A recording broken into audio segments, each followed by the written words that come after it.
ಪಾತ್ರ ನೋಡಿ ಎಲ್ಲೂ ಮನ್ಸೋಕಿದ್ದಾರೆ. ಏನು ಹೇಳ್ತೀರಾ ನಿಮ್ಮ ಪಾತ್ರ? ಇಷ್ಟ ಆಯ್ತಾ? ನಮ್ಗೆ ಇಷ್ಟ ಆಯ್ತು ಮೇಡಮ್. ಎಲ್ಲರಿಗೂ ಇಷ್ಟ ಆಯಿತು. ಬಟ್ ಎಲ್ಲರೂ ಬಂದ್ಬಿಟ್ಟು ಒಳ್ಳೆ ಕಾಂಪ್ಲಿಮೆಂಟ್ಸೇ ಕೊಡ್ತಾ ಇದ್ದಾರೆ. ಅದು ನನಗೆ ಪ್ಲಸ್ ಪಾಸಿಟಿವ್ ಸೈನ್ ಅಂತ ಹೇಳ್ಬೋದು. ಸೊ ನಾನು ವೀಕ್ಷಕರಿಗೆ ಇದೇ ಹೇಳೋದು, ಒಂದೊಂದು ಒಳ್ಳೆ ಸ್ಟೋರಿ ಲೈನ್ ಹೊತ್ತು ಒಂದು ಕ್ಯೂಟ್ ಲವ್ ಸ್ಟೋರಿ ಜೊತೆ ನಾನು ಟಿವಿ ಜೊತೆ ಕಾಣಿಸ್ಕೋತೀನಿ.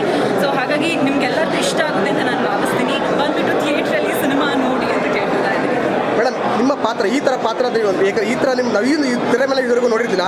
ಈ ಥರ ಪಾತ್ರಕ್ಕೆ ಯಾವ ಥರ ನಿಮ್ಗೆ ಪ್ರಿಪರೇಷನ್ ಆದರೆ? ಯಾಕಂದರೆ ಬರೋಂಥ ಪಾತ್ರಗಳೆಲ್ಲ ನಿಮಗೂ ಎಚ್ಚೆತ್ತ ಕಾಣ್ತಾ ಇದೆ ಇದರಲ್ಲಿ. ಹೌದು, ಆ್ಯಕ್ಚುಲಿ ಮುಂಚೆ